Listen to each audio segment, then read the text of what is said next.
할렐루야. 반갑습니다. 예. 저를 기억하시는 분들 계시죠? 제가 안식월을 보냈어요. 그래서 호주에서 있다가 이제 왔는데요. 그 안식월 기간 중에 제 고향 교회에서 저를 좀 와서 설교 좀 해달라고, 이런 때 아니면 목사님을 우리 고향 교회에서 모실 수가 없으니까 그때 좀 와서 설교해달라고 미리 전부터 우리 시골 고향교회 목사님이 저한테 부탁을 하셔서 갔어요. 갔더니 다 어른들 아시는 분들이잖아요. 다 동네 어릴 적에 크면서 보았던 분들인데, 예배가 끝나고 나서 저한테 다들 오셔서 하시는 말씀이 많이 컸네 그러는 거예요. 많이 컸네. 그래. 아마 여러분들도 저를 보면서 많이 컸네 그럴 것 같아요. 예, 그런 마음으로 제가 친정집에 온 것이니까, 친정집에 온 것이니까 친정 식구들처럼 따뜻하게 맞아 주셔서 감사하고요. 그래서 함께 하나님 말씀을 나눌 때에 우리 여러분들 모두에게 큰 은혜가 덧입혀지기를 주님의 이름으로 축복합니다. 상당히 부담스럽거든요. 제가 너무너무 부담스럽고, 정말 이 자리에서 제가 말씀을 전할 수 있을까 싶습니다. 참 긴장도 되고요. 무엇보다도 여러분들 어떤 마음으로 오늘 이 자리에 나오셨는지 모르겠어요. 그런데 저는 뭐 유명한 부흥사도 아니고요, 또 그렇다고 해서 성공한 목회자도 아니에요. 또 그렇다고 해서 지적으로 탁월한 뭐 그런 학자적 스타일의 목사도 아니에요. 뭘 기대하고 있는지는 모르겠어요. 하지만 저는 최선을 다해서 말씀을 준비하고 여러분들과 함께 나누려고 하는 준비는 돼 있지만, 여러분들이 어떤 기대를 하고 있는지는 모르겠어요. 아무튼 중요한 것은 성령 하나님께서 여러분들에게 기대하는 만큼, 소원하는 만큼, 믿음의 그릇을 준비한 만큼 가득가득 채워주시기를 주님의 이름으로 축복합니다. 아멘입니다. 아멘입니다. 저는 부산시청 옆에 양정동이라고 하는 곳에서 쩔쩔매면서 목회를 하는 목사입니다. 최근에 우리 교회가 건축을 했고요, 100억 공사를 은혜 가운데 잘 마쳤고, 그래서 하나님의 은혜 가운데 쩔쩔매면서 목회하는 목사예요. 그러니까 소소하게 목회에만 전념하고 있는 목사이기 때문에 저는 이 시간에 여러분들 뭐 부흥사처럼, 제 아내가 저한테 꼭 부탁하더라고요. 부흥사 흉내내지 마라. 가서 부흥사 흉내내지 말고 당신 하던 대로 해라. 당신 하던 대로 해야 은혜를 받는다. 그러니까 부흥사 스타일 따라가지 마라 얘기해요. 그래서 저는 그냥 제가 하던 대로, 제가 제 스타일대로 여러분들과 함께 말씀 나누고 함께 은혜를 나누고 하도록 하겠습니다. 대성교회는 제가 19년, 20년 전에 섬겼던 전임전도사로, 그리고 부목사로 섬겼던 친정교회입니다. 제 목회의 처음 시작을 이 대성교회에서 시작을 했고, 그때부터 첫 단추를 끼워서 지금까지 줄곧 달려왔고요. 제가 부산에 내려간 지 11년 차입니다. 하나님 은혜 가운데 어느새 그렇게 11년이나 훌쩍 지나가서 이렇게 목회를 하고 있는데요. 그때 당시에 우리 정혜원 목사님의 영적 포스는 대단했습니다. 목사님만 나타나면 부들부들 떨었습니다. 아마 지금 현재 부목사님 여기 전사님들 계시면 어떨는지 모르겠어요. 지금은 많이 유순해 주셨어요. 그때는 얼마나 무서웠는지, 목사님만 나타나면 부들부들 떨고, 또 오늘 또 깨지겠구나, 오늘 또 혼나겠구나, 뭐 늘 그렇게 했었는데요. 그런데 제가 지금도 목사님께 계속 반복해서 말씀드린 게 있어요. 목사님, 저를 잘 가르쳐 주셔서 감사하다고. 저를 잘 가르쳐 주시고 목회의 첫 단추를 잘 끼울 수 있도록 도와주셔서 감사하다고. 지금까지 참 많은 세월이 지났어요. 벌써 20년의 세월이 지났으니 그 세월 짧지 않잖아요. 그 세월 동안에 지금까지 줄곧 목회에만 달려왔어요. 분당에서 목회했고, 그리고 부산에서 목회를 지금 하고 있는데, 그때 이 대성교회가 없었다면, 또 정혜호 목사님이 안 계셨다면 제가 목회가 아마 힘들었을 것 같아요. 내내 힘들고 그랬는데, 그래도 지금 그래도 쩔쩔매지만 그래도 감당하는 것은 제가 목사님께 잘 배운 결과라고 생각합니다. 그래서 제가 오늘 이 시간에 성실하게 말씀 전할 때 여러분 각자에게 성령님께서 찾아오셔서 말씀해 주시는 은혜의 말씀들이 있기를 주님의 이름으로 축복합니다. 그런 소원을 가지고, 그런 기대를 가지고 이 시간에 함께 제가 말씀을 나누도록 하겠습니다. 여러분, 설교를 잘하려면요, 셋 중에 하나는 잘해야 돼요. 설교를 잘하려면 셋 중에 하나를 반드시 잘해야 되는데, 뭐냐면 정말 은혜롭든지, 아니면 정말 재밌든지, 그것도 아니면 진짜 짧든지. 이거 세 가지 중에는 하나는 해야 정말 설교를 잘하는 거래요. 저는 정말 은혜롭게 하기는 조금 부족할 것 같고, 또 정말 재밌게 하기도 좀 부족할 것 같아요. 그렇다고 정말 짧게 할 수 있느냐? 또 그것도 어려운 것 같아요. 그래서 이 세 가지가 다 안 갖춰지지만, 아무튼 저도 성령님을 기대하면서 여러분들과 함께 말씀 나눌 거예요. 얼마 전에 저희 교회 교육전사님이, 저희 교회 교육자들은 이제 7분인데요, 교육전사님이 설교를 했어요. 설교를 했는데 이분이 처음 설교를 하는 거예요. 어른들을 대상으로 해서 처음 강단에 서서 설교를 하는데, 제가 계속 격려를 해줬어요. 잘할 거니까 걱정하지 말라고, 하던 대로 하라고, 하던 대로. 근데 부들부들 떨면서 설교를 하는데 한 10분 설교하더니 내려가더라고요. 저는 담임 목사로서 얼마나 긴장이 되든지, 저분이 10분 설교하고 내려가면 어떡하라는 얘기야, 그 뒤를 누가 어떻게 채워, 이런 생각이 들더라고요. 그랬는데 놀라운 일이 벌어졌어요. 그것이 뭐냐면 성도들이 은혜를 많이 받더라고요. 저는 길게 설교해야 은혜 받는 줄 알았더니 아니더라고요. 짧게 설교해도 성도들이 은혜를 받더라고요. 다들 가셔가지고 그 전도사님한테, 목사님, 전도사님 오늘 설교 은혜 막 받았다고, 저한테는 이런 표현 안 해주시거든요. 그런데 그 전도사님한테 가서, 와, 전도사님 은혜 받았다고 이렇게 하시는데 부럽더라고요. 부러웠어요.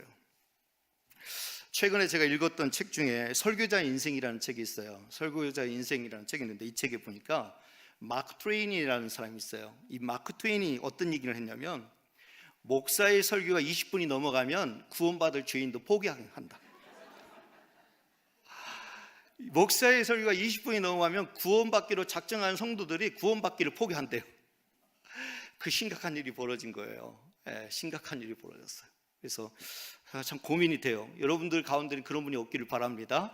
제가 혹시 설교 시간이 길어져도 여러분들 포기하지 마세요. 꼭 은혜 가운데 7번 집회 있는데 사모하는 마음으로 꼭 찾아오셔서 말씀 나누시고 큰 은혜 받으시기를 주님의 이름으로 축복합니다. 시작하기에 앞서서 한 가지 제 이야기를 하나 할까요? 오늘처럼 어느 교회에 어떤 목사님이 초청을 받아서 오셨어요. 설교를 하시게 되는데, 그때 목사님 혼자 오지 않고 사모님과 함께 이렇게 같이 오게 되었어요. 그리고 사모님은 회중석에 앉아서 조용히 앉아서 목사님 설교할 수 있도록 기도하고 있었고요. 그리고 목사님이 설교가 끝났는데 이제 예배 시간이 다 끝나니까 성도들이 다 나가잖아요. 그런데 저 뒤에서 안내하던 이 권사님 한 분이 못 보던 새 얼굴이 있는 거예요. 그래서 그 못 보던 새 얼굴에게 다가가면서 이렇게 얘기한 거예요. 오늘 우리 교회 처음 나오셨는가 보다고. 그러면서 이렇게 얘기하시는 거예요. 우리 목사님은 저렇게 시시하지만은 않다고. 오늘은 다른 교회에서 오신 목사님이라고. 우리 목사님은 저렇게 시시하지 않다고. 그러니까 이분이 이렇게 대답하는 거예요. 제가 잘 알죠. 제 남편이거든요. 그래서 제 아내를 오늘 안 데리고 왔어요. 오늘 여러분들 나가시면서 혹이나 못 보던 새 얼굴 또 보고 또 괜히 그러실까봐 제 아내를 안 데려왔는데요. 제 아내가 그러더라고요. 나는 긴장돼서 못 따라가겠다고. 두려워서, 당신이 잘할까 못할까 이게 긴장돼서 못 따라오겠다고 얘기하더라고요. 아무튼 저는 여러분들하고 이렇게 만난 것만 해도 기쁘고요. 또 이 강단에 선 것도 감격입니다. 그리고 여러분들이 그동안에 많이 기도해 주시고 사랑해 주셨기 때문에 지금 제가 있는 거예요. 그래서 대성교회를 제가 잊을 수가 없고요. 또 대성교회 우리 정용 목사님을 결코 잊을 수가 없어요. 제가 받은 사랑이 너무 크기 때문에 그래서 그 마음으로 제가 최선을 다해서 오늘 이 시간에 말씀을 전하도록 하겠습니다. 예, 우리 옆에 분과 한번 인사하죠. 그래도 은혜가 될 줄 믿습니다. 그래도 은혜가 될 줄 믿습니다. 졸지 말고 은혜 받읍시다. 예, 저도 목사지만 우리 부교육자들이 설교할 때 이런 거 시키는 거 너무 싫어요. 옆에 분한테 자꾸 이렇게 인사하는 거 너무 싫더라고요. 그런데 오늘 부흥회잖아요. 부흥회니까 평소에는 잘 안 하시더라도 이런 때는 좀 따라서 해주시면 좋겠습니다. 아셨지요? 예. 이렇게 한번 얘기하죠. 당신을 보니 잠이 확 깹니다. 예. 예, 잠이 확 깨죠? 예. 한 번만 더 할까요? 당신이 그렇게 생겼어도 사랑합니다. 예. 사랑합니다. 예, 할렐루야. 저를 한번 따라서 해보시겠어요? 축복 중에 축복은 내가 예수 믿은 것이고, 행복 중에 행복은 내가 주께 드린 기도가 응답받는 것이고, 은혜 중에 은혜는 하나님의 말씀이 선포될 때 아멘으로 반응할 수 있는 것이 은혜다.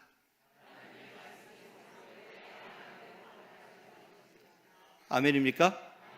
아멘입니다. 여러분 아무리 생각해도요, 축복 중에 축복은요, 내가 예수 믿은 게 축복이에요. 지난주 우리 가정 예배를 매주 드리거든요. 가정 예배를 드리면서 아이들이 그런 얘기를 하는 거예요. 아빠, 우리가 예수님 믿은 게 이게 놀라워. 예수님 믿은 게 너무 좋아. 딱 그러는데 아빠로서 사명 다 했다 싶은 거예요. 사명 다 했다. 이 아이들이 우리가 예수 믿은 것이 이렇게 놀라워, 이렇게 좋은지 몰라. 그 얘기를 하는데 제가 너무 감동이 됐어요. 감동. 여러분 우리가 아무리 생각해도 축복 중에 축복은 내가 예수 믿은 게 축복이에요. 그렇잖아요? 행복 중에 행복은요, 내가 주께 드린 기도가 응답받는 게 행복이잖아요. 안 그러세요? 여러분 우리가 왜 기도해요? 응답받기 위해 기도하는 거잖아요. 응답받기 위해서 기도해요. 날마다 기도해요. 또 기도하고 또 기도해요. 기도하는 목적이 뭐예요? 응답받기 위해서요. 그러니 여러분 행복 중에 행복은 뭐냐? 내가 주께 드린 기도가 응답되는 거예요. 응답되는 거. 그죠? 여러분 이거보다 더 행복이 어디 있어요? 은혜 중에 은혜는 주의 말씀이 선포될 때, 하나님의 말씀이 선포될 때 그 말씀이 믿어지는 것이 여러분 은혜죠. 아멘. 아멘. 반응할 수 있는 건 이거는요, 억지로 누가 시킨다고 목사님이 하라고 하신다고 하는 거예요? 아니죠. 아닐 거예요. 아마 여러분 정말 말씀이 들려질 때 아멘, 아멘, 아멘, 아멘. 그런 은혜가 여러분들에게 있길 바랍니다. 여러분들도 다니엘 기도회를 하고 계시잖아요. 저희 교회도 다니엘 기도회를 하는데요, 저희 교회는 정말 뜨거워요. 다니엘 기도회 때만 막 꽉꽉 차니까요. 성도들이 정말 은혜를 사모해요. 예, 정말 뜨거운데요, 저는 이 다니엘 기도회를 해마다 이렇게 하면서 이 슬로건이 정말 마음에 들어요. 슬로건 3가지가 있잖아요. Worship, Restoration, 그다음 Unity. 예, 3가지 있잖아요. 예배, 그 다음에 회복, 그리고 연합. 저는 이 슬로건이 너무너무 아름다워요. 왜냐하면 요즘 우리가 한국 교회가 심각한 위기 가운데 있어요. 아시다시피 예배가 무너졌어요. 예배가 무너지고 예배의 모임이 줄어들어요. 심각하게 어려워요. 그렇잖아요. 그리고요, 온갖 상처들로 가득해요. 교회 안에, 성도들 안에 상처들이 참 얼룩져 있는 것들이 너무 많아요. 흔적들이 너무 많아요. 또요, 연합하지 않아요. 다 나뉘어지고 뿔뿔이 흩어지고 서로가 각자의 생각을 얘기하고 각자의 주장을 얘기해요. 그런데 저는 이 슬로건 3가지가 너무너무 멋있어요. 오늘부터 진행되는 7번의 그 집회를 통해서 이 대성교회가 예배가 회복되기 바라고, 레스토레이션, 여러분들 회복되기 바라요. 여러분들 회복되어야 될 것들, 혹시 몸이 아프신 분들은 그 몸의 질병들이 고침받아 새롭게 되길 바랍니다. 새로워지길 바라요. 여러분의 심령에 어려움이 있는 분들은 그 심령의 말씀으로 채워져서 말씀으로 변화되는 여러분들 되시기를 주님의 이름으로 축복합니다. 그리고 연합의 일들이 일어나서 정말 대성교회가 한마음 한뜻 돼서 큰 일을 이뤄가는 시대적 사명을 온전히 감당할 수 있는 거룩한 교회가 되기를 주님의 이름으로 축복합니다. 아멘입니다. 그래서 저는 오늘부터 7번 집회를 하면서, 오늘 첫 시간이니까 제가 이런저런 이야기를 좀 하는 거예요. 이렇게 기본적인 안내들을 하고 나서 제가 설교를 쭉 집중해야 되기 때문에 제가 기본적 안내를 합니다. 7번 집회를 하면서 하나님에 대한 질문이 생겨요, 우리가. 그런데 하나님도 우리에게 질문하실 때가 있어요. 그것은 우리를 회복시키기 위해서, 우리를 다시 말씀으로 세우기 위해서. 그래서 하나님이 우리에게 질문하셔요. 그런데 문제는 우리가 대답을 준비하지 못할 때가 많아요. 뭐라고 대답해야 될지도 몰라요. 하나님이 내게 질문해 오실 때 우리는 아무런 대답을 하지 못할 때가 있어요. 준비가 안 돼 있으니까. 그래서 성도들에게 시대적인 사명 가운데 꼭 하나님이 우리에게 질문하실 때 이렇게 대답해야 된다는 것을 말씀을 드릴 거예요.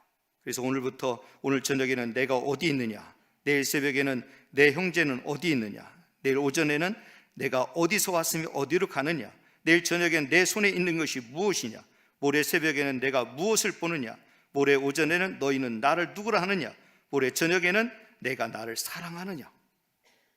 이 주제에 맞춰서 제가 여러분들과 함께 말씀을 나누도록 하겠습니다.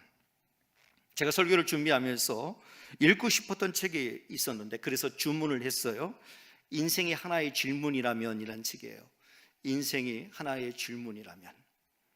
이 책을 잡아왔어요. 읽어봤어요. 이 책은 저자가 그동안에 마주하고 있었던 물음표들에 대한 답을 찾아가는 과정들을 기록하고 있어요. 71개의 질문을 하고 그 질문에 대한 답을 찾아가고 그 답을 통해서 좀 더 사색을 하고 좀 더 깊이 고민을 하게 하는 책이라고 할 수 있는데요. 그런데 이 저자가 얘기하는 건 뭐냐면, 그 질문을 하다 보면 물음표들이 자꾸 생기는데, 그 물음표들 앞에 자신이 고민하며 생각하게 되면서 결국은 그 안에서 진짜 자신의 모습을 마주하게 된다, 이게요. 질문의 유익이 뭐냐? 질문의 유익은 자꾸 고민하고 생각하고 도전하고 하면서 거기에 대한 진짜 자신의 모습, 현재 나의 진짜의 모습을 발견하게 된다, 이렇게 이야기를 하고 있습니다. 그러면서 이 책에서는 그 답을 찾기 위한 팁을 3가지를 얘기해요. 그 답을 찾기 위한 팁을 3가지를 얘기하는데, 첫째는 남의 눈치 볼 것 없이 100% 솔직해 보기, 이거예요. 솔직해 보자는 거예요. 우린 사실은 너무 솔직하지 않은 것이 솔직히 우리의 모습이에요. 그러니까 포장하는 경우가 많아요. 남 앞에서는 자신을 그럴싸하게 괜찮은 사람인 것처럼, 전혀 문제가 없는 사람인 것처럼, 전혀 아픔이 없는 사람인 것처럼 포장을 해요. 덮는단 말이에요. 그런데 한번 솔직해 보자는 거예요. 100% 한번 자신이 솔직해 보자. 그 다음에 2번째는 질문은 어디까지나 내가 처한 환경이나 상황에서 그 맥락 속에서 나오기 때문에 한번 맥락을 진지하게 살펴보자, 이거예요. 그 맥락을 진지하게 살펴보자. 그것이 2번째고요. 3번째는 자신의 어깨에 들어가 있는 힘을 한번 빼보자. 무슨 얘기냐면, 자기 경험, 자기 지식, 자기 생각, 자기 힘, 이것을 한번 빼보자는 거예요. 그것을 가지고서는 객관적으로 자신을 볼 수 없다는 거예요. 그러니까 신앙인들이 결국은 왜 자신을 정확하게 보지 못하느냐, 그냥 그럴듯하게 가는 거예요.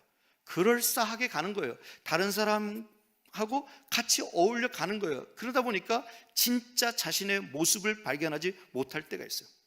그래서 이 책에서는 그 부분을, 이 물음표들에 대한 해답을 찾아가는 그 과정이 너무도 소중한데, 왜 그것이 필요하냐?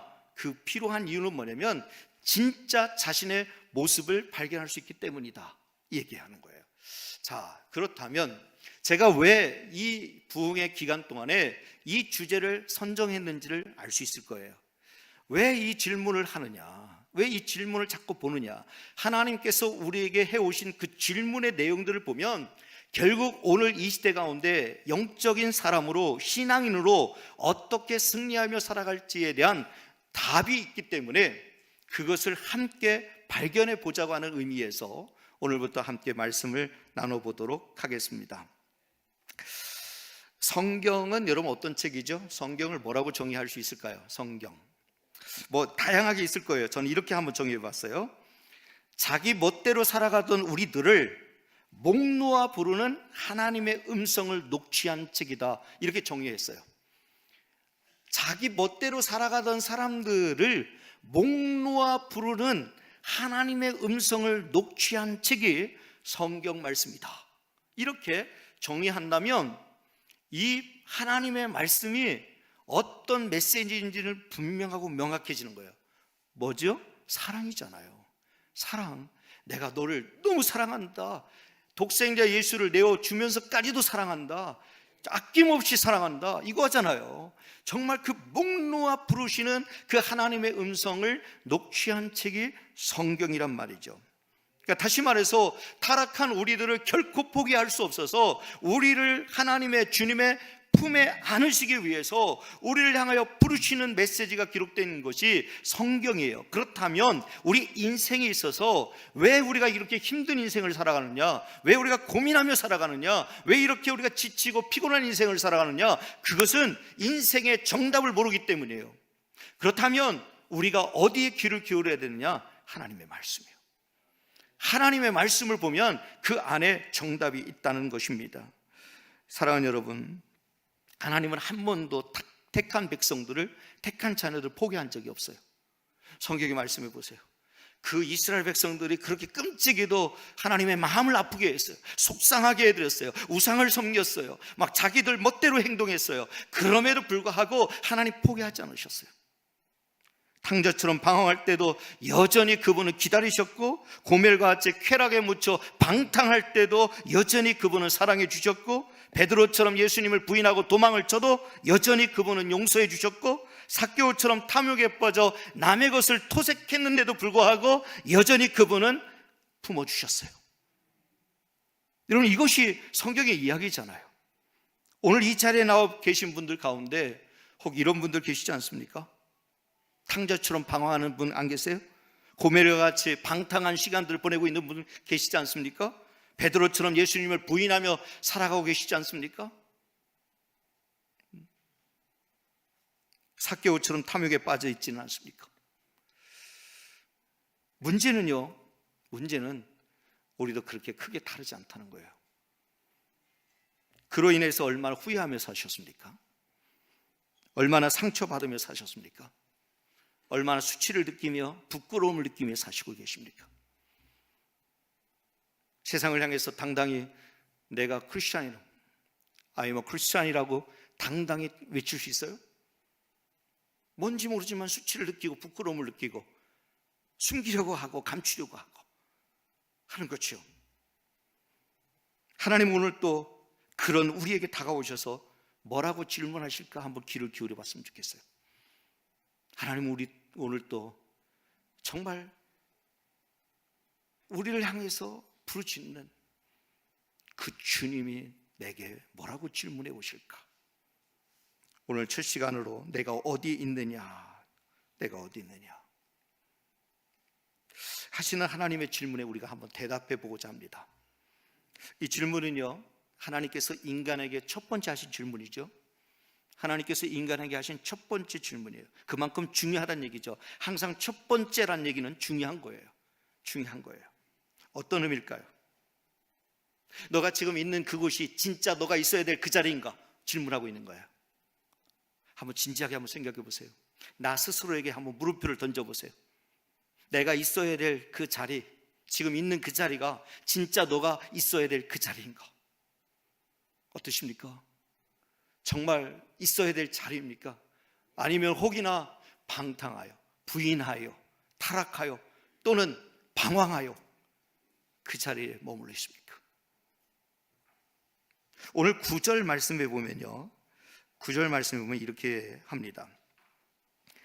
여호와 하나님이 아담을 부르시며 그에게 이르시되 내가 어디 있느냐? Where are you? 네가 어디 있느냐? 하나님이 정말 아담이 어디 있는지 몰라서 이렇게 묻는 것일까요? 여러분, 우리가 숨으면 하나님을 피할 수 있습니까? 우리가 어디를 숨으면 하나님 피할 수 있을까요?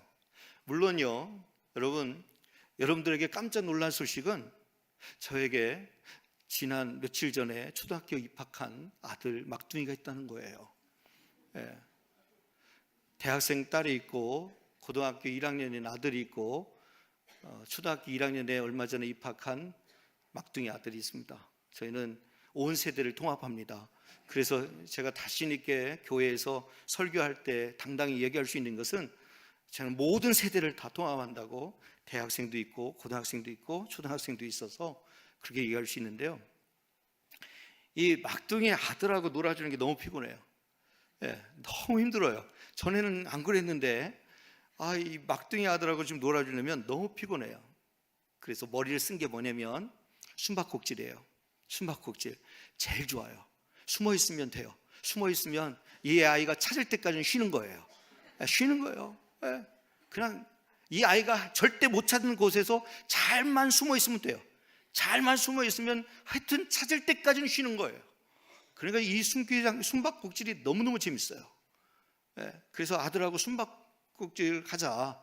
그래서 농 속에 들어가기도 하고, 제 몸으로, 이 덩치 큰 몸으로 농 속에 깊숙이 들어가고 가만히 이렇게 있기도 하고, 정말 그때 쉬는 거예요. 앉아가지고 푹 쉬고 있는 거예요.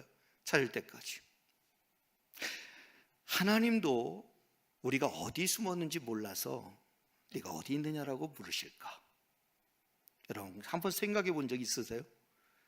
고민해 본 적 있으세요? 여기서 내가 어디 있느냐라고 하는 질문은요, 진짜 장소적 질문이 아니에요. 진짜 어디 있는지 몰라서 자꾸 장소를 찾는 질문이 아니에요. 나의 영적인 상태를 묻는 질문이에요. 나의 영적인 상태, 현재 너의 영적인 상태가 어떠하냐라고 질문하고 있는 거예요. 여러분들의 영적인 상태는 어떻습니까? 건강하십니까? 괜찮습니까? 전혀 문제가 없습니까? 어떠세요? 하나님이 왜 우리를 찾아와서 지금 이렇게 영적 상태에 대해서 질문하실까요? 정확해요. 이거는 모호하지 않아요. 헷갈리지 않아요. 우리를 도와주기 위해서요. 우리를 회복시켜주기 위해서, 우리에게 힘이 되어주기 위해서, 우리가 방황하지 않고 갈 길을 분명하고 명확하게 찾아가도록 하기 위해서요. 하나님이 우리를 찾으시는 이유, 네가 어디 있느냐라고 찾으시는 이유는 바로 그거예요. 우리를 책망하기 위해서도 아니고, 우리에게 뭔가를 정말 가르쳐주기 위함이 아니라 우리를 도와주기 위해서, 회복시키기 위해서, 죄를 깨닫고 다시 제자리로 돌아가게 하기 위해서, 그래서 하나님이 우리를 부르시는 거예요. 하나님께서 오늘 또 여러분들에게 네가 어디 있느냐라고 질문해 오신다면 여러분들 어떻게 대답하시겠습니까? 지금 현재 여러분의 영적 상태를 정확하게 알고 계십니까? 혹시 자신의 영적 상태에 대해서 관심을 한번 가져본 적 있으십니까? 진지하게. 이래도 괜찮을까? 이렇게 가도 괜찮을까? 이렇게 신앙생활해도 되는 것일까? 정말 우리가 있어야 될 자리는 어딜까요? 정말 우리가 있어야 될 자리는요, 하나님의 시선이 머무는 곳, 하나님의 마음이 있는 곳, 그곳이 우리가 있어야 될 자리예요. 그렇다면 내가 지금 있는 그 자리가 하나님의 시선이 머무는 자리인가? 하나님의 마음이 있는 곳인가? 생각해 보면 되는 거죠. 한번 점검해 볼 필요가 있는 거예요. 처음에 하나님께서 아담과 하와를 창조하신 후에 에덴 동산에 살도록 하셨습니다. 여러분, 에덴 동산에 살게 하셨지요. 무슨 얘기냐면 하나님과 피조물의 위치를 정하신 거예요. 하나님과 피조물의 위치를 정하셨어요. 그래서 선악과를 따먹지 말라 하셨어요. 위치를 정하신 거예요. 넘지 말아야 될 선이라는 게 있는 거예요. 결코 넘지 않아야 될 선이라고 있는 게 있는데, 그런데 그 선을 넘어버린 거잖아요. 넘어버린 거예요. 넘지 말아야 될 선인데요. 그런데요, 여러분 아시다시피 교묘한 뱀이 와가지고 아주 꼬드기잖아요. 5절 말씀에 보면 이렇게 되어 있어요. 너희가 그것을 먹는 날에는 너희 눈이 밝아져 하나님과 같이 되어 선악을 알 줄 하나님이 아심이니라. 여러분 단순히 하나님의 명령에 불순종한 어떤 죄의 본질이 아니에요. 이것은 뭐냐면요, 하나님과 같이 되려는 유혹이에요. 하나님과 같이 되려고 하는 유혹. 미리 말해서요, 있어야 될 영적인 위치를 잃어버린 거예요. 우리에게는 있어야 될 그 자리가 있어요. 코로나로 인하여서 많은 교회들이 어려움을 겪고 있습니다. 재정적 어려움도 뿐만 아니라 숫자적 어려움도 있고요, 교인들의 급격히 감소 증상들이 나타나고 있어서 심각한 어려움을 겪습니다. 왜요? 왜 그렇죠? 코로나로 인해서 있어야 될 자리를 잃어버렸어요. 정말 내가 지켜야 될 그 자리에 있지 못했어요. 그래서 다 무너졌어요. 다 무너지고 심각한 영적 궁핍의 상태에 들어가게 되었어요. 여러분 8절에 보면요, 그 결과가 어떤 일이 일어났는지를 이야기하고 있어요. 8절에 보면요, 그들이 그날 바람이 불 때 동산에 거니시는 여호와 하나님의 소리를 듣고 아담과 그의 아내가 여호와 하나님의 낯을 피하여 동산 나무의 사이에 숨은지라 얘기합니다. 여기요, 그들이 그날 바람이 불 때 얘기해요. 바람이 불 때, 바람 하니까 느낌이 있죠. 루하흐 뭐냐면 성령의 바람이에요. 성령의 새바람, 성령의 바람이요. 그런데 동산에 거니시는 여호와 하나님의 소리를 듣고 돼 있어요. 동산에 거니시는 여호와 하나님의 소리, 하나님의 통치, 하나님의 다스림이에요. 그 소리를 듣고 어떤 일이 벌어졌어요? 아담과 그의 아내가 여호와 하나님의 낯을 피하여 동산 나무 사이에 숨은지라. 자, 이 말씀에 보면요, 세 가지로 정리가 될 수 있어요. 세 가지로. 첫째는 부끄러움이에요. 부끄러움이 있어서 숨었어요. 죄는요, 부끄러움을 가져다 줘요. 죄는 수치스러움을 느끼게 해요. 내 안에 죄가 있으면요, 자꾸 부끄러워요. 자꾸 수치스러워져요. 자꾸 숨어요. 부끄러우니까, 수치스러우니까 자꾸 숨는 자리를 찾아요. 오늘 성경에도 여호와 하나님의 낯을 피하여 돼 있어요. 우리는 죄로 인해 수치심을 갖고 하나님의 얼굴을 피해서는 안 돼요. 여러분, 사랑하는 여러분, 오히려 그럴 때일수록 하나님을 찾아야 돼요. 오히려 그럴 때일수록 피해서는 안 돼요. 숨어서는 안 돼요. 숨는다고 해결책이 아니에요. 여러분, 하나님 앞에서 숨는다고 숨을 수 있는 게 아니에요. 하나님 내가 어디에 있는지 모르시는 게 아니에요. 아신단 말이에요. 그렇기 때문에 그럴 때일수록 숨는 것이 지혜가 아니라 오히려 납작 엎드리는 거예요. 하나님, 저를 불쌍히 여겨주세요. 저를 긍휼히 여겨주세요. 저에게 하나님의 은혜가 필요합니다. 이렇게 하나님 앞에 외치고 구하고 찾을 때 하나님께서 그 모든 허물을 다 씻어주는 거예요. 우리의 수치에, 우리의 부끄러움을 다, 허물을 다 씻어주시는 거예요. 아멘입니다. 여러분들의 부끄러움과 여러분들의 수치가 깨끗이 씻겨지기를 주님의 이름으로 축복합니다. 두 번째는 두려움이죠. 두려움이에요. 죄는 두려움을 가져오기 때문에요, 숨는 거예요. 그렇잖아요. 두렵기 때문에 숨는 거죠. 혼날까 봐, 또 무슨 일 당할까 봐, 책망을 들을까 봐, 그래서 숨는 거 아닙니까? 왜요? 마땅히 있어야 될 자리에 있지 아니했기 때문에, 그 자리를 잃어버렸기 때문에, 그래서 두려운 거예요. 다시 말해서 하나님과의 관계에 자신이 없어진 거예요. 하나님과의 사랑의 관계에 문제가 없다면 어떻게 해요? 혹 잘못했어도, 혹 죄를 지었어도 하나님은 나에게 용서해 주시고 사랑해 주시는 분이다. 관계에 문제가 없으면 전혀 문제가 아닌데, 그런데 이 관계가 깨어졌기 때문에 두려운 거예요. 두려운 거예요. 여러분, 중요한 게 있어요. 혹 여러분들이 살아가면서 이런저런 일들로 인해서 마음에 두려움이 싹트기 시작할 때, 그때 제일 먼저 생각하셔야 되는 건 뭐냐면, 지금 내가 하나님과의 관계가 건강한 관계에 있는가? 혹시 하나님과의 관계에 문제가 생긴 건 아닌가?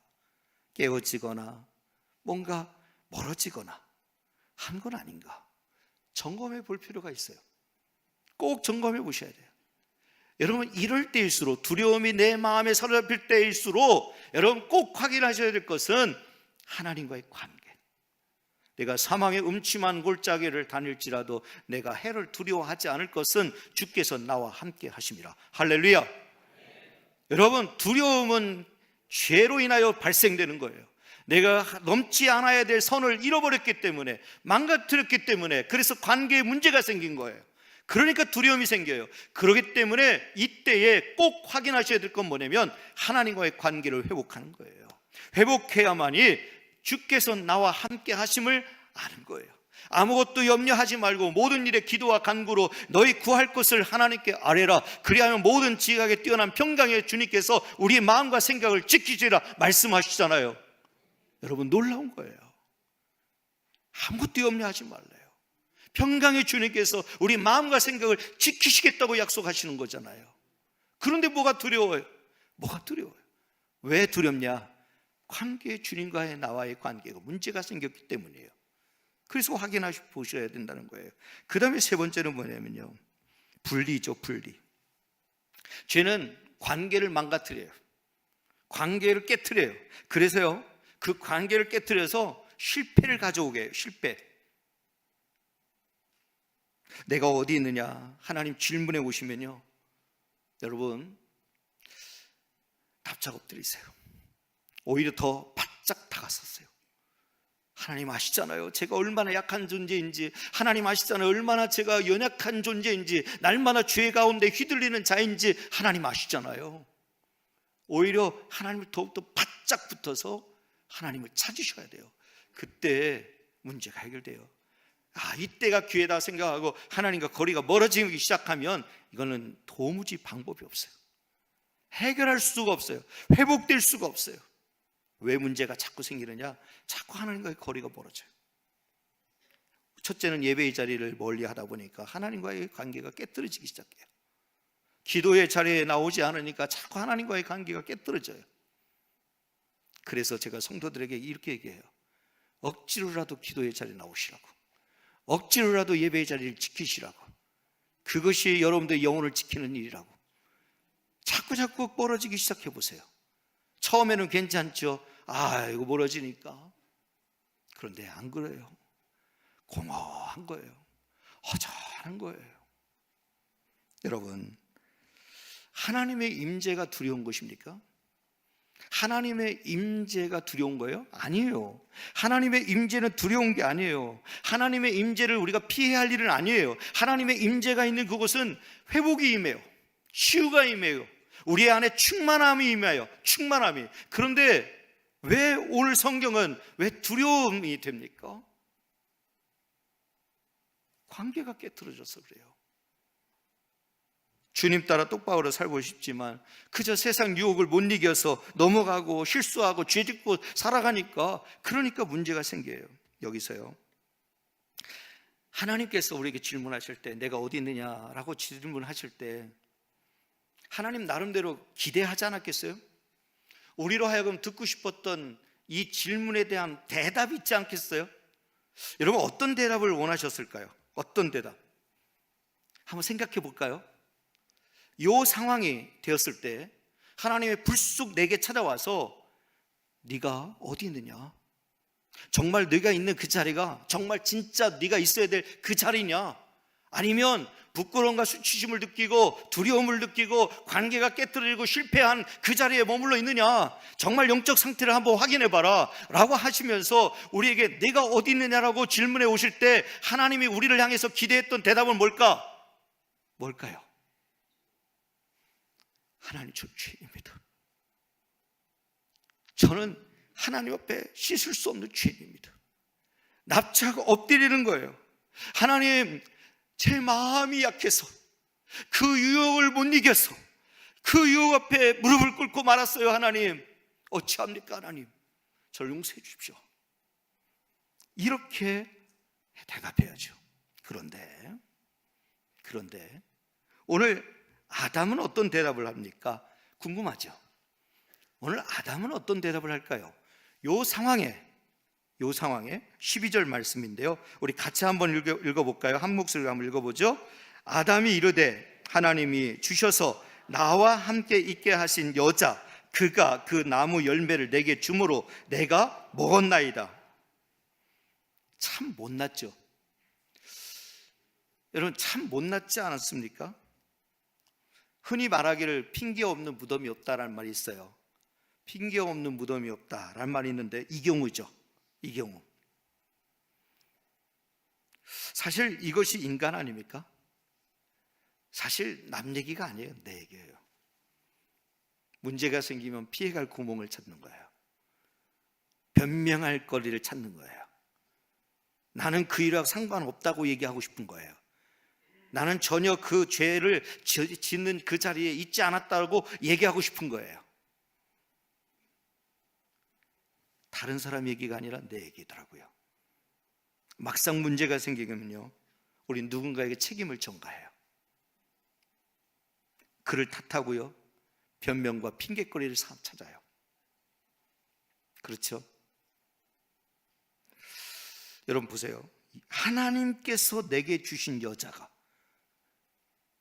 이 사람이 아담이 얘기할 때요, 엄밀히 말해서는요, 지금 하나님을 향하여 원망하는 거예요. 하나님께서 내게 그 여자를 안 주셨으면 내가 이 죄를 짓지 않는데, 하나님께서 그 여자를 내게 주셨기에 하나님께서 내게 주신 여자가 먹으라고 해서 먹었습니다 얘기하고 있어요. 다시 말해서 이 모든 일의 결과의 책임을 하나님께 돌리고 있는 거예요. 만약에 그때 하나님이 저에게 주시지 않았다면 제가 이런 죄를 짓지 않았는데 하나님이 그 여자를 제게 주었다고 얘기하고 있어요. 여러분 생각해 보세요. 언제는 뼈 중에 뼈요, 살 중에 살이라고 하더니 이제 와서는 저 여자가 나를 죄짓게 했다라고 얘기하고 있어요. 이것이 인간의 진짜 모습이에요. 다 그래요. 저도 그래요. 누구를 향해서 얘기할 일이 아니에요. 다 그래요. 여러분 중요한 게 있어요. 책임을 전가하지 마십시오. 탓하지 마십시오. 변명과 핑계거리를 삼지 마십시오. 너무 신앙인들이 자기의 정체성을 잃어버린 이유가 뭐냐? 분명하고 명확하지 않아서 그래요.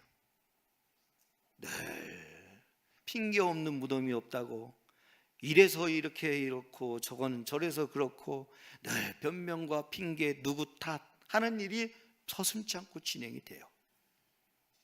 정말 하나님께서 우리에게 찾아오셔서 내가 어디 있느냐라고 물으시는 그 물음 앞에 기대했던 대답은 납작 엎드리는 거예요.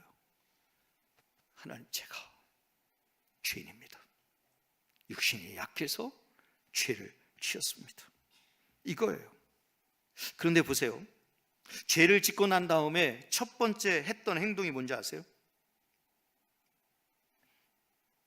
벗은 몸을 가리는 일이었어요.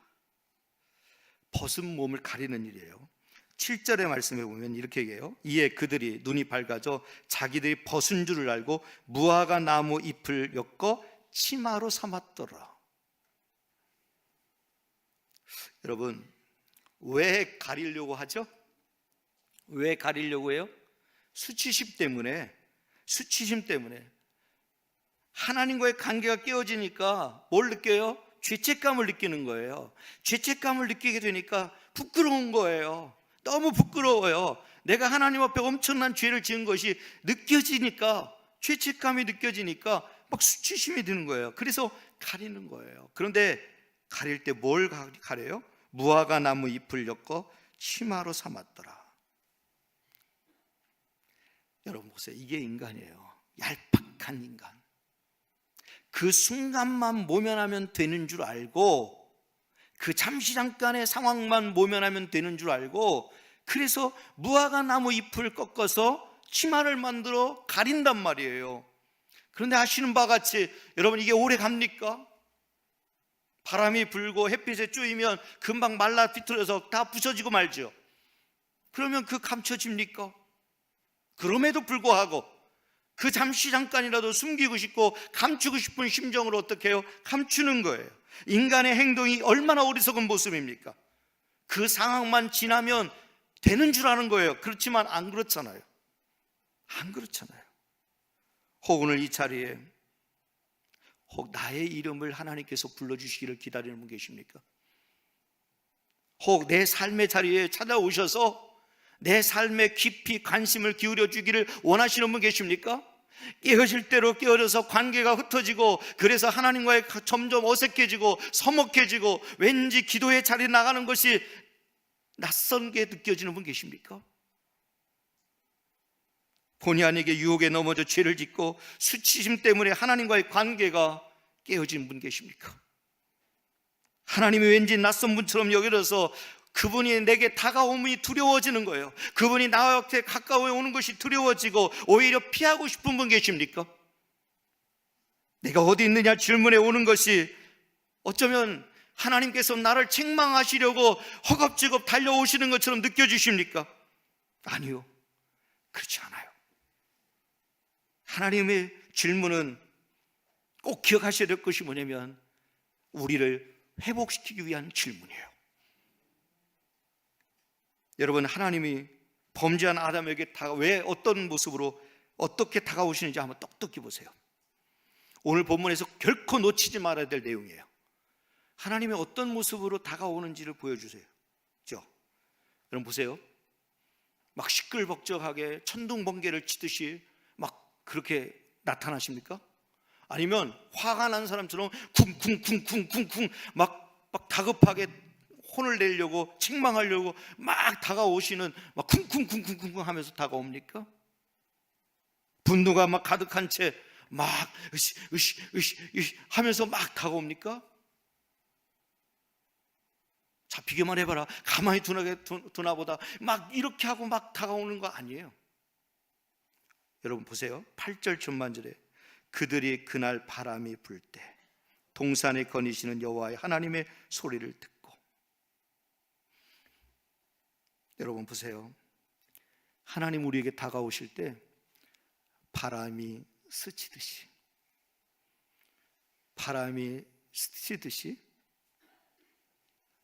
거닐며 조용히 산책하듯이 다가오셨어요. 아담이 핑계하며 변명거리를 찾고 있는 이때에 납작 엎드려서 하나님 제가 죄인입니다라고 말하지 않고 여자 탓하고 핑계거리 삼고 변명을 일삼는 그 상황 속에서도 하나님은 어떻게 등장하고 있느냐? 바람이 옷깃을 스치듯이 산책하며 거닐듯이 그렇게 오늘 성경은 기록하고 있어요. 뭐죠? 죄 지은 아담을 철저하게 배려해 주고 있는 거예요. 하나님은 이런 하나님이셔요. 우리가 사랑하고 우리가 섬기고 있는 하나님이 이런 하나님이셔요. 화난 사람처럼 막 쿵쿵쿵쿵쿵쿵 당장이라도 잡히면 가만두지 않겠다는 마음으로 막 다가오시는, 두려움을 주고 무서움을 주고 뭔가 수치심을 느끼게 하고 그런 하나님이 아니시라. 저기 성령의 바람이 불어서 우리를 새 사람 되게 하듯이 조용히 함께 거닐며 산책하듯이 철저히 아담에 배려하면서 다가오신다는 사실입니다. 사랑하는 여러분, 이목을 끌려고 소리를 내지 않고 천둥번개를 치지 않고 조용히 바람으로 다가오시는 것처럼 죄 지은 아담을 위축되도록 기를 죽이고 뭔가 무서움을 조장해서 다가오지 않으시고 조용히 다가오시는 하나님. 죄 지은 아담이 너 왜 그렇게 했느냐라고 중응하지 않고 그의 죄를 다 드러내놓고 사람들에게 창피를 주고 부끄러움을 느끼게 하지 않고 바람이 불듯이 거닐며 조용히 산책을 하듯이 다가와요. 저는 그런 측면에서 오늘 본문의 가장 핵심이 어디냐, 오늘 이 성경에서 반드시 핵심으로 붙들어야 될 말씀이 어디냐, 성경 말씀 21절인데 같이 한번 읽어보겠습니다. 함께 읽겠습니다. 여호와 하나님이 아담과 그의 아내를 위하여 가죽옷을 지어 입히시니라. 아멘. 아멘. 여러분, 중요한 의미예요. 무엇을 입혔어요? 하나님이 아까는 어떻게 무엇으로요? 무화나무 잎으로 치마를 만들어 가렸어요. 수치와 부끄러움을 가렸어요. 일시적인 감춤이죠. 오래가지 않아요. 그런데 하나님은 어떻게 했어요? 아담과 그의 아내를 위하여 무엇을 지어 입혔어요? 가죽옷을 지어 입혔어요. 가죽옷, 아시는 바와 같이 여러분, 가죽을 얻기 위해서는 어떻게 해야 돼요? 동물의 희생이 필요해요. 동물의 죽음이 필요해요. 찢기시고 피 흘림이 필요해요. 반드시 피 흘려야 가죽을 얻을 수 있어요. 자신의 수치를 가리기 위해서는 다른 생명을 희생해야 됐어요.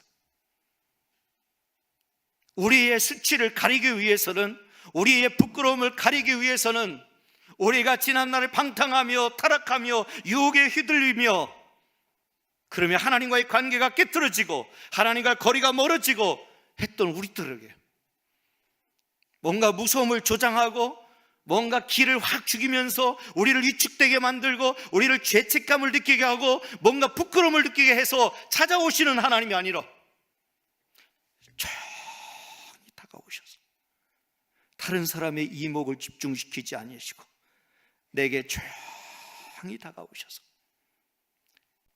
가죽옷을 지어 입히시는 하나님, 우리의 모든 죄를, 우리의 모든 수치심을, 우리의 모든 허물을 덮으시기 위하여 독생자 예수 그리스도의 피 흘리시는 대속적 죽음을 통해서 우리에게 가죽옷을 지어 입으셨다는 그 사실을 아시겠습니까? 그렇듯이 하나님은 우리가 아무리 세상에서 큰 죄를 지었다 해도, 도무지 용서받을 수 없는 엄청난 심각한 죄를 지었다 할지라도 우리를 용서하시고 용납하기 위하여 예수 그리스도의 죽으심과 피 흘리심을 가능하게 했다고 하는 것입니다. 이런 사랑을 베푸신 분이 우리 하나님이라는 사실을 믿으시기를 바랍니다. 지금 현재 여러분들의 하나님이 그런 하나님이라는 사실이에요. 여러분, 이런 하나님의 사랑이 느껴지십니까? 가죽 옷을 위해 우리가 할 일이 없어요. 우리가 한 일이 없어요. 은혜예요, 은혜. 거저받았어요. 거저받았어요. 내가 희생한 게 없어요. 하나님의 손수 지으셔서 여러분, 그 떨리는 손으로 그 피 흘림과 사랑으로 건네주신 그 가죽옷, 그 가죽옷이 쉽게 얻어진 게 아니에요. 희생이에요. 피 흘림이에요. 죽음이에요. 그럼에도 불구하고 피 묻은 손으로 손 떨면서 우리를 용서하시기 위해서, 우리를 회복시키기 위해서 우리에게 건네주시는 하나님의 그 손길이 느껴지십니까? 우리는 실패로 인해 부끄러울지 모르지만 하나님은 이렇게 얘기하는 거예요. 괜찮아. 다시 시작하면 돼. 괜찮아. 내가 가려줄게. 내가 다 씻어줄게. 내가 다 용서해줄게. 이런저런 이유로 헌신의 자리에서 뒤로 물러나 있는 분에게 하나님은 질문하십니다. 네가 어디 있느냐? 네가 있어야 할 곳은 그 자리가 아니다.